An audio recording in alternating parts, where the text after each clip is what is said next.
Okay, I'm here with Rue, and we have a baby in the house. Not me, I say we, like I'm always part of the pack. But basically there's a baby that lives here, and dogs are usually the first interactive toy for kids. They drop a goldfish one day accidentally, the dog comes over and gets it up, and after that the kids just start dropping food left and right. So in this video I'm going to show you how you can create an invisible boundary and teach the dog not to go into that boundary with a little special bonus on how you can help the dog to clean up at the end. Now, something that's important to understand, there are certain foods that are toxic to dogs, and there are 3 of them in particular that we feed babies a lot: avocado, onions, and raisins. If any of those things fall, you wouldn't want the dog to lick those particular things up. Now, I am, as a dog psychologist, I am completely force-free, so I'm going to use a little bit of dog body language to help her stay away from it and understand this. But before we do that, I want to create a concept of what it means to leave the area. So I'm going to say out, but you might want to come up with a special word. I had one client, she did this and she called it reservations, as if you're waiting over there for reservations for your table. But I'm just going to say the word out. Now, anytime you give your dog a treat, the treat should go in the dog's mouth first. They should hear the command word immediately after. So I want to put in context what I mean by out, which is to leave. And the way I'm going to do that is I'm going to toss treats in various places, and when Rue leaves the area and licks up the treat, I'm going to assign the command marker of saying out. Now the treat always should go in the mouth first, and they hear the command word after. So you see she's already starting to sniff, because there's usually goldfish and all sorts of goodies that are right here. So I'm going to move the baby chair back just a hair for now, so we have a little bit of room. Rue, out. So notice all 4 of her paws were outside of the area when she licked it up, and then I said the command word. I do the same thing this direction. Out. So I want to practice having the dog vacate the area here, vacate the area here. Rue, out. That was kind of on the line. Now we've created, and the Guardians will do this just very quickly, but they'll put a little bit of prettier lines down. But basically the lines are going to be the boundary. The dog's not allowed to be going in the boundary. And hopefully we're going to have the baby here in a minute eating and dropping stuff, and Rue is not going to go in there. So the first way that I do it is I want to teach this. And so what I'd like to have you do is grab about 5 or 10 treats, and without the baby here, maybe at first not even the baby high chair, but the first day. But the second day, a high chair but no baby. So we're going to have the dog practice just leaving outside the area, out, out. I just like to do this about 10 treats, out. So we're having a practice leaving the area. Okay, so I went through off camera some of the ways that dogs communicate with each other using body language. For dogs, front facing is confrontational, and moving towards a dog is a good way to get them to back away. Now, this is not something you should do if the dog is challenging you, but in this case, she's okay with it. So what I'm going to do is I'm going to walk towards her to make her leave the area. And once she stops moving, I take 1 step backward. If she sits, I take a step backwards. If she lays down, I take a step backwards. I take another step. And as soon as she violates the boundary, I walk towards her. As soon as she stops moving, I take 1 step backwards and I pause. Then I take another step backwards and I pause. Now, she's doing a good job of staying there, and if you watch, if you can see in the video, I might be obscured by this. So as soon as she crosses the threshold, you want to rush at her.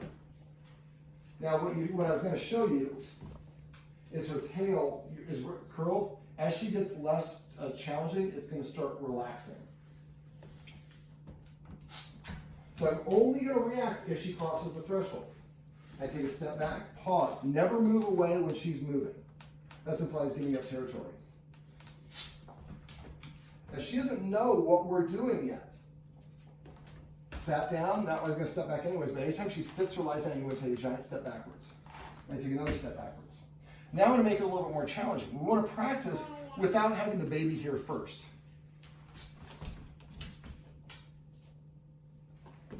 I'm going to do this by dropping treats.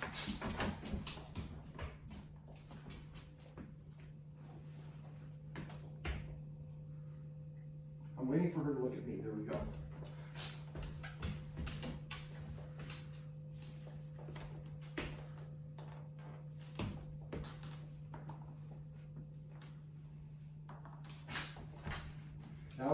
That was a tough one on me because I rolled it towards her.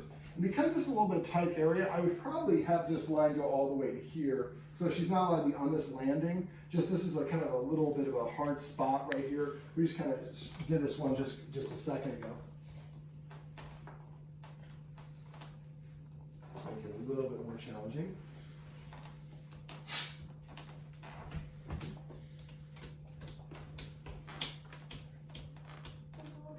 I'm waiting for her to look up at me. She does, I take a step backwards. Now, you're not going to put these treats down when the baby's here, but that's what's going to happen when the baby's here. She's going to drop them. There we go. So she can go anywhere she wants. She just can't cross the green line. So what you want to do is first practice having her leave the area like I showed you earlier. The next step is you're going to practice establishing the boundary. That's okay. It's just for you guys really anyways. And people who are going to watch are going to have babies, so they're going to be very used to that sound. So if you see, I don't know if you see that tail, it's now starting to unspool. So she's challenging a little bit less. She's like, oh, well, I said it. So you'll see that as, depending on your dog's type of tail, what you'd like to see is kind of coming and hanging down like a natural tail. So, all right. So now we've created kind of a situation where the dog is kind of getting the picture. Now this will take a little bit of practice. So don't just put the baby in here, start and do this right away. I would do this a couple times here with the treats. And it'd be nice, I'm going to go ahead and grab this. When you do this, keep your eye on the dog. Now, when I SIT, I lose some authority. So see how as soon as that happens, the dog starts moving around.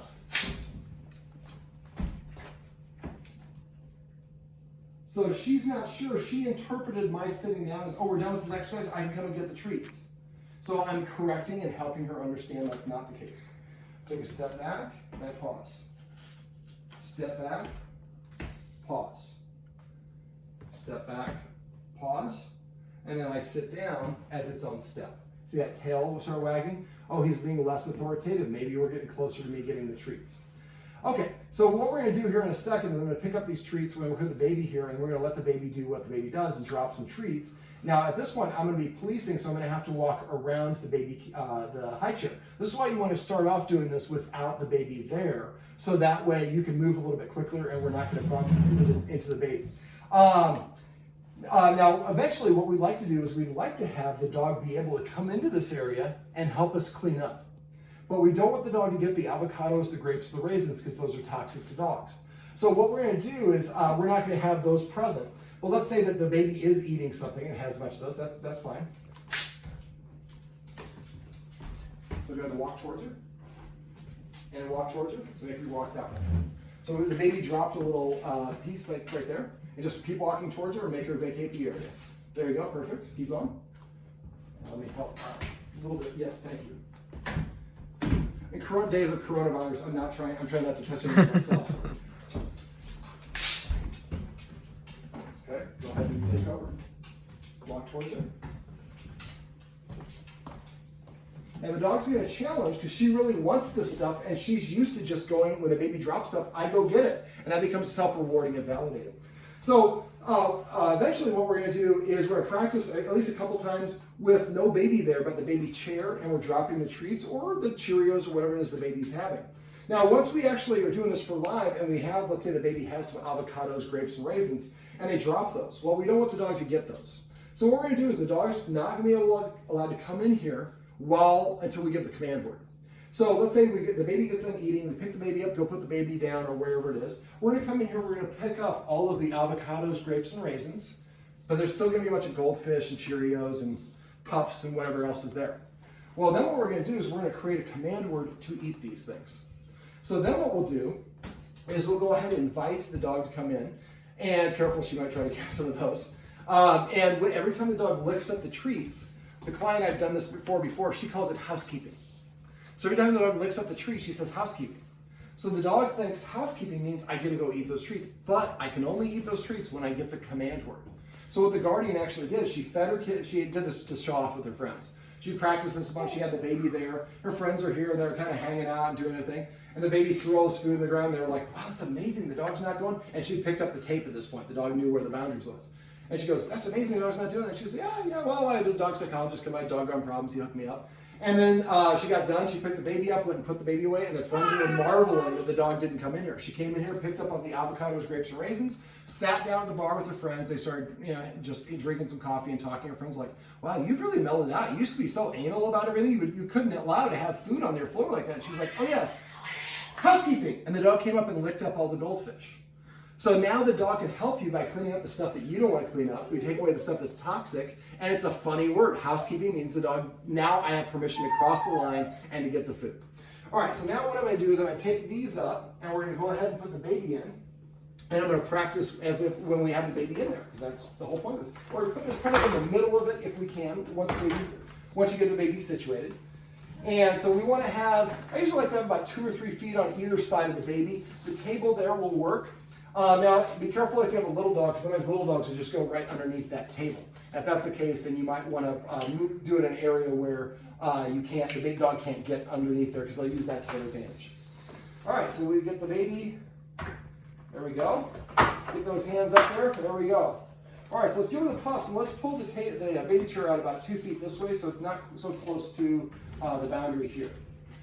And then I'm going to have you, I'm going to go ahead and move this right. I'm going to have you come and stand over here in the hallway so you can actually see what the baby's doing. Oh, no, the camera, sorry.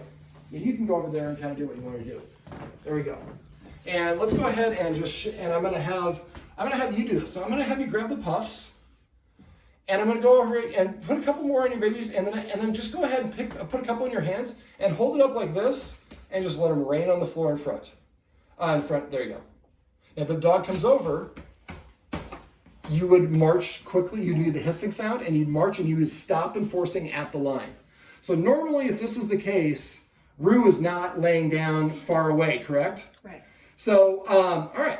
So the baby, of course, now they say you don't want to work with babies and kids in Hollywood because they don't cooperate. Baby's now, of course, not throwing any treats on the ground.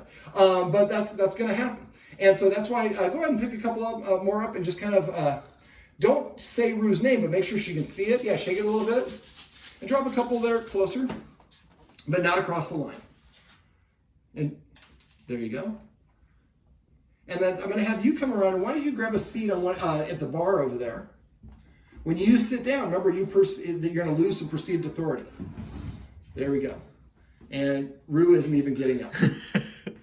The Guardians are loving this. Now, again, I have really good timing and technique, so you're going to need to practice. When you practice this, what I'd like you to do, I know, I'm going to tell them that right now, the instructions. Okay, so see, Rue got up, so get ready. Get ready, so stand up and turn to face her. You see Rue too? Yeah. See Rue's ears? That's very accommodating. I'm not sure if I can come get these. That's a very, that ear posture says I'm kind of not sure about this. And she's saying, I want it. She's orientated towards it. She's letting us know.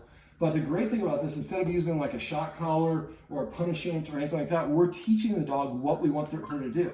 Now, once the baby gets done, then you're going to go ahead and we're going to go ahead and invite her up. And is housekeeping an okay word for you?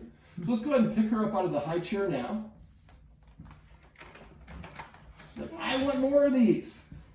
And I'm going to sum this up with instructions here in 1 sec. So let's do this. So pick the baby up. And once you have the baby, then you're going to call Rue in. And every time she licks up the treats, I want you to say housekeeping. So you might have to call her a couple times. Move the high chair back just a hair. There you go. And call Rue by name. And tap near them. And watch, Rue's going to keep away from the boundary just because of the housekeeping. And now say housekeeping. Housekeeping. Every time she licks one up. Housekeeping. Housekeeping. And you don't have to play anymore. She'll get housekeeping. Housekeeping. Housekeeping. Housekeeping. Housekeeping. Perfect. So the idea, you did very good, Rue. So the instructions for this, what we want to do is I want to have you practice, grab about 15 treats, and again, put it down whatever makes sense. I would probably have it go from here to here, and so that she can't cross this area or that area or that area, where she is, or you can do it in a different room where you have more space. So again, you're going to toss a treat here, out, toss a treat there, out, there, out, there, out, there, out. So you want to do about 2 or 3 out of each direction a couple times. Do that about maybe 2 or 3 times a day for 1 or 2 days. And this is the first day, no baby high chair. Housekeeping. Good job. The second time, the second day with the high chair, but without a baby.